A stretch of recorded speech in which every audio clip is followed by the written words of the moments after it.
तो आइए साथियों, हम लोग विज्ञान के पार्ट 2 के प्रश्नों को देखते हैं। तो चलिए शुरू करते हैं। पहला है, नर और मादा युग्मक के संयोजन को कहते हैं। तो नर और मादा युग्मक के संयोजन को क्या कहते हैं? निषेचन कहते हैं। क्या कहते हैं? निषेचन कहते हैं। अगला है, एक लिंगी पुष्प है। एक लिंगी पुष्प का उदाहरण मक्का एक लिंगी पुष्प का उदाहरण है। श्वसन क्रिया में निर्माण होता है। श्वसन क्रिया में किसका निर्माण होता है?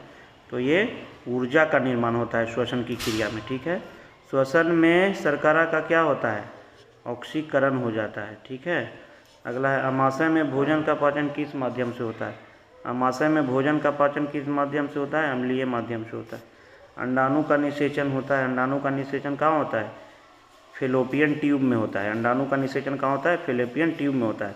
अगला है, फूल गोभी का खाने योग्य भाग, उसको क्या बोलते हैं? पुष्प क्रम बोलते हैं। पुष्प।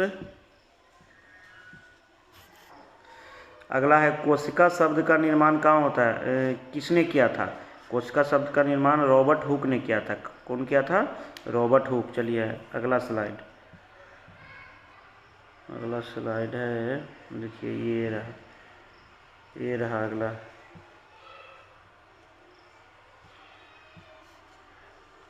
अगला जो है कि कोशिका का आनुवंशिक पदार्थ है।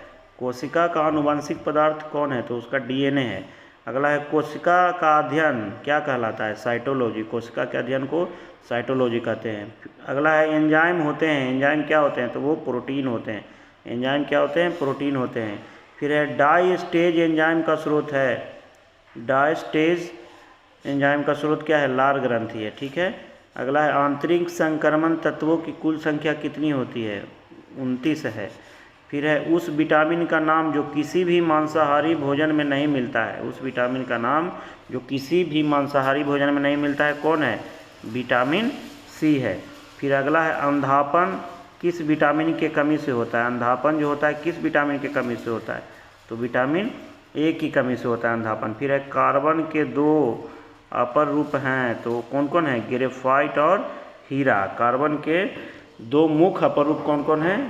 हीरा और ग्रेफाइट है। चलिए अब हम लोग अगला स्लाइड चलते हैं। 133 नंबर से। ठीक है। देखिए अगला है, सूर्य में हीलियम की मात्रा कितनी होती है? सूर्य में हीलियम की मात्रा 26.5% है। कितना है? 26.5% है। फिर अगला है, सूर्य में अन्य तत्व की मात्रा कितनी है? तो सूर्य में अन्य तत्व की मात्रा कितनी है? 2.5% है। सूर्य का केंद्रीय भाग क्या कहलाता है? क्रोड कहलाता है। क्या कहलाता है? सूर्य का केंद्रीय भाग क्या कहलाता है? क्रोड कहलाता है। ठीक ना? क्रोड। ठीक है। चलिए अगला प्रश्न, शरीर की सबसे बड़ी हड्डी कौन सी है? फीमर है। शरीर की सबसे बड़ी हड्डी फीमर है, जांघ की हड्डी। और पूछता है छोटी हड्डी, तो सबसे छोटी पूछेगा तो कौन है? स्टेपिज है, कान की हड्डी। ठीक ना? स्टेपिज। ठीक है। चलिए अगला प्रश्न है, पृथ्वी पर एक व्यक्ति का वजन 600 न्यूटन है, उसका वजन चांद पर होगा तो 100 न्यूटन हो जाएगा। ये पृथ्वी से जो है चांद पर किसी भी वस्तु का वजन 1/6 हो जाता है। ठीक है, याद रखिएगा इसको।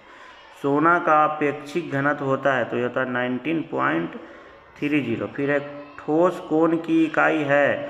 तो ठोस कोण की इकाई क्या है? स्टेरेडियन है। ठीक है, स्टेरेडियन। फिर है, स्त्रियों के नसबंदी को कहा जाता है तो उसको क्या बोला जाता है? ट्यूबेक्टोमी। स्त्रियों के नसबंदी को क्या बोला जाता है? ट्यूबेक्टोमी बोला जाता है। चलिए अगला स्लाइड। अगला स्लाइड देखिए, बोल रहा है, भ्रूण के विकास के लिए किस अंग के द्वारा खाद्य की पूर्ति होती है? भ्रूण के विकास के लिए तो किस अंग के द्वारा? इसका उस अंग का क्या नाम है? बीजांडसन। ठीक है। फिर है, पुरुषों की नसबंदी को क्या कहा जाता है? पुरुषों की नसबंदी को क्या कहा जाता है? तो उसको कहा जाता है वैसेक्टोमी। वैसेक्टोमी। RH फैक्टर का नाम किससे संबंधित है? तो ये बंदर से संबंधित है। RH फैक्टर किससे संबंधित है? बंदर से। अगला है, कौन ठोस, तरल व गैस तीनों रूपों में बाहर निकलता है? कौन ठोस, गैस व तरल तीनों रूपों में? तो ये अधातु है। चलिए अब हम लोग अगला स्लाइड लेते हैं। ठीक है। अगला स्लाइड लेते हैं। चलिए अगला स्लाइड लेते हैं।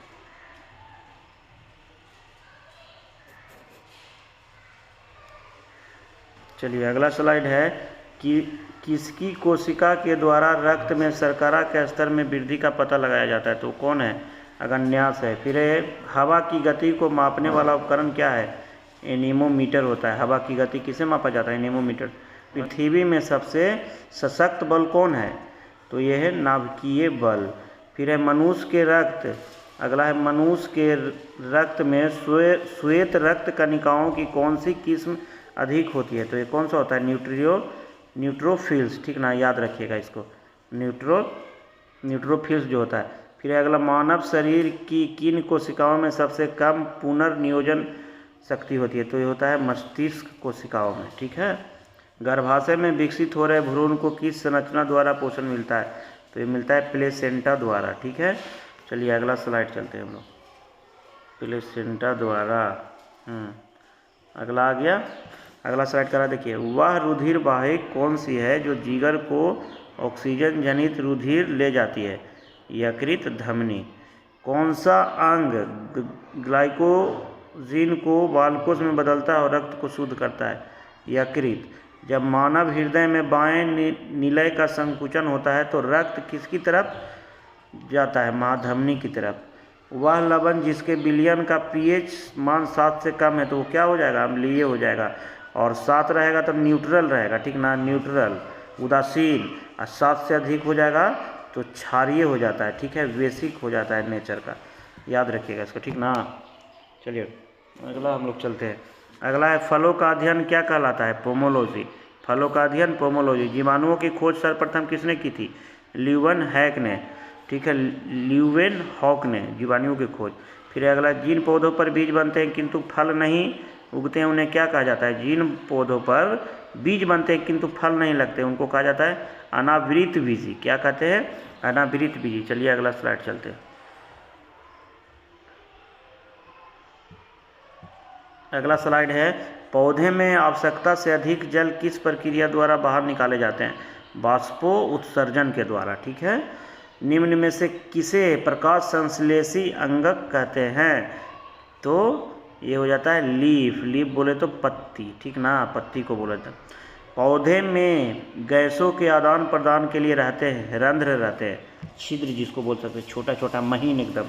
फेफड़ा का आकार होता है शंक्वाकार होता है। फेफड़ा का आकार कैसा होता है हमारे शरीर में? शंक्वाकार होता है। भोजन का पाचन किस प्रकार की अभिक्रिया है? तो ये उपचयन की प्रक्रिया है, ठीक है। भोजन पाचन का जो प्रक्रिया है वो उपचयन की प्रक्रिया है। हार्मोन शब्द का नामकरण किसने किया था? हार्मोन शब्द का नामकरण वेलिस एवं स्टार्लिंग ने किया था, ठीक है, वेलिस एवं स्टार्लिंग ने। पृथक्करण का नियम किसने दिया था? ग्रेगरी जोहान मेंडल, याद रखिएगा। अगला स्लाइड चलते हैं हम लोग। देखिए अगला आ गए हम लोग। जीव विज्ञान शब्द का प्रयोग सर्वप्रथम किसने किया था? लैमार्क तथा ट्रेविरेनस, ठीक है, ने किया था। जीव विज्ञान के जनक के नाम से जाने जाते हैं अरस्तु। जीव विज्ञान के जनक अरस्तु। वनस्पति विज्ञान के जनक के नाम से थियोफ्रेड्स, ठीक है। बॉटनी शब्द की उत्पत्ति किस भाषा के शब्द से हुई है? तो ये ग्रीक शब्द से हुआ है। फाइकोलॉजी में किसका अध्ययन किया जाता है? शैवाल का किया जाता है। फाइकोलॉजी में किसका अध्ययन किया जाता है? शैवाल का अध्ययन किया जाता है। चलिए अगला स्लाइड। अगला स्लाइड है, पर्यावरण का अध्ययन जीव विज्ञान की किस शाखा के अंतर्गत किया जाता है? पारिस्थितिकी के अंतर्गत। अगला है, डेंड्रोलॉजी का संबंध किससे है? झाड़ियों के अध्ययन से। डेंड्रोलॉजी झाड़ियों के अध्ययन।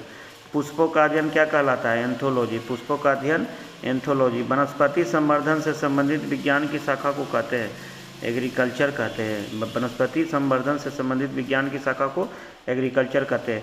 स्पर्मोलॉजी में किसका अध्ययन किया जाता है? बीज का। स्पर्मोलॉजी बीज का अध्ययन को कहते हैं। एग्रेस्टोलॉजी में किसका अध्ययन किया जाता है? एग्रेस्टोलॉजी में घासों का अध्ययन किया जाता है, ठीक है।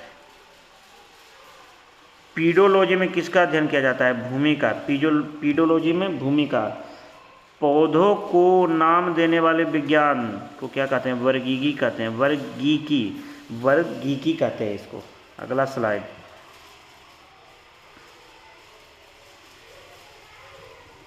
अगला स्लाइड है, निम्नलिखित में से किसे वर्गीकी के पिता कहा जाता है? लिनियस को, ठीक ना, कार्लोलस लिनियस को। विषाणु वृद्धि करता है जीवित कोशिका में। विषाणु कहाँ वृद्धि करता है? जीवित कोशिका में। साबूदाना किससे बनाया जाता है? साबूदाना किससे? तो ये साइकस से बनाया जाता है। फलों का अध्ययन क्या कहलाता है? पोमोलॉजी। फलों का अध्ययन पोमोलॉजी। अगला है जराबिक सेवन। जराबिक सेवन क्या है? तो ये कृत्रिम हृदय है, ठीक है। पित्त स्रावित होता है। पित्त कहाँ से निकलता है? यकृत से, ठीक है, यकृत से स्रावित होता है। यकृत में भविष्य के लिए भंडारित रहता है। लीवर में भविष्य के लिए विटामिन ए भंडारित रहता है, ठीक है। चलिए अगला स्लाइड चलते हैं हम लोग। अगला स्लाइड है, दही खट्टा किसके कारण होता है? लैक्टिक अम्ल की उपस्थिति के कारण दही क्या हो जाता है? खट्टा हो जाता है। अगला, श्वसन में शर्करा का क्या होता है? तो इसका ऑक्सीकरण हो जाता है। पीछे भी था एक क्वेश्चन। आमाशय में भोजन का पाचन किस माध्यम से होता है? अम्लीय माध्यम से। ये भी पीछे था। दही खट्टा किसके कारण होता है? लैक्टिक अम्ल की उपस्थिति के कारण। अगला है, डीएनए की संरचना को सबसे पहले किसने रेखांकित किया था? वाटसन एंड क्रिक ने। Watson and. विकास का सिद्धांत किसके द्वारा प्रतिपादित किया गया था? तो डार्विन, चार्ल्स डार्विन के द्वारा। विकासवाद चार्ल्स डार्विन के द्वारा दिया गया था। चलिए अगला चलते हैं। अगला स्लाइड आ गए हम लोग। चलिए अगला है, किस विटामिन के कमी के कारण मसूड़ों में रक्त और दांत हिलने लगते हैं? विटामिन सी के कमी के कारण। कौन, किसके कारण? विटामिन सी के कारण, ठीक है। अगला है, पेट में भोजन को पचाने के लिए निम्नांकित में से किसकी खास आवश्यकता होती है? एंजाइम की, ठीक है। कौन सा कोशिकांग प्रोटीन संश्लेषण में प्रमुख भूमिका निभाता है? तो उसका नाम है क्या? एंडोप्लाज्मिक रेटिकुलम एंड राइबोसोम, ठीक है। अगला है, अदरक तथा आलू के खाने योग्य भाग स्टेम, इंग्लिश में इसी को बोलते हैं स्टेम बोलते हैं, ठीक है। हुक का नियम किस सीमा तक परिभाषित है? प्रत्यास्थता की सीमा तक। हुक का नियम किस सीमा तक है परिभाषित है? तो ये इसको इंग्लिश में बोलते हैं इलास्टिसिटी, ठीक है ना, इलास्टिसिटी। चलिए अगला स्लाइड चलते हैं हम लोग। अगला स्लाइड है, भारी जल में हाइड्रोजन के स्थान पर क्या होता है? ड्यूटेरियम। ड्यूटेरियम होता है भारी जल में हाइड्रोजन की स्थान पर। अंडाणु का निषेचन होता है कहाँ? ये तो पीछे भी देखे थे, फिलिपियन ट्यूब में। मुख में मंड का शर्करा में पाचन किसके द्वारा? ये भी देखे थे पीछे, टाइलिन के द्वारा होता है। अर्धसूत्री विभाजन होता है, इसको क्या कहते हैं? तो ये लिंगी जनन करने वाले कोशिकाओं में जो लिंगी जनन होता है, जहाँ पे मनुष्य की लार में पाया जाने वाला एंजाइम एमिलेश भी होता है, ठीक है। फिर है, घेंघा किसकी कमी से होता है? घेंघा रोग, गलगंड जिसको बोलते हैं, आयोडीन की कमी से होता है। चलिए अगला स्लाइड चलते हैं हम लोग। ये तो हो ही गया है। चलिए, यह वैज्ञानिक कौन है जिसने पहली बार रुधिर परिसंचरण की व्याख्या की थी? विलियम हार्वे ने। हृदय का पहला प्रतिस्थापन किसके द्वारा किया गया था? डॉक्टर क्रिश्चियन बर्नार्ड के द्वारा। देश में एक केंद्रीय कृषि विश्वविद्यालय इम्फॉल कहाँ है? तो ये इम्फॉल की स्थापना किस वर्ष हुई थी? 1993 ईस्वी में। अधिकतम पोषक तत्व रक्त में कहाँ से अवशोषित किए जाते हैं? छोटी आंत। शरीर की सबसे बड़ी ग्रंथि यकृत है। मनुष्य में मादा जननांग किस हार्मोन का स्रावित करता है? रिलैक्सिन का, ठीक है। फिर है, मनुष्य में ऐच्छिक गतिविधियों का नियंत्रण किसके द्वारा होता है? सेरिब्रम के द्वारा, ठीक है। चलिए अगला है, शरीर का तापक्रम कहाँ नियंत्रित होता है? तो ये हाइपोथैलेमस में होता है। कहाँ होता है? हाइपोथैलेमस में होता है, ठीक है। अगला है, अमीबा में भोजन का अंतःग्रहण किसके द्वारा होता है? तो ये होता है कूटपाद के द्वारा। अगला है, निम्न में कौन सा एंजाइम लार में पाया जाता है? तो ये टाइलिन पाया जाता है। वह प्रक्रिया जिसके द्वारा मनुष्य श्वास ग्रहण करता है तथा छोड़ता है, श्वासोच्छ्वास कहते हैं उसको, श्वासोच्छ्वास। ऊर्जा उत्पादन के लिए कोशिका प्रायः किसका उत्पाद करते हैं? उपयोग करती है, ग्लूकोज का उपयोग करती है कोशिकाएं। किस अभिक्रिया द्वारा पौधों में ऑक्सीजन बाहरी वातावरण से कोशिकाओं में पहुंचता है? विसरण द्वारा।